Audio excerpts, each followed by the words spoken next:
This is Everest Base Camp. The Khumbu Icefields.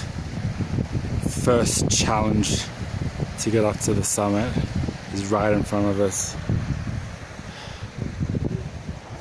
And this is where these guys have been camped out for over a month to acclimatise to the weather and the altitude. And they were meant to be summiting today, but as you can see at the top, nah, not gonna happen. But this is the Everest Base Camp with all the tent city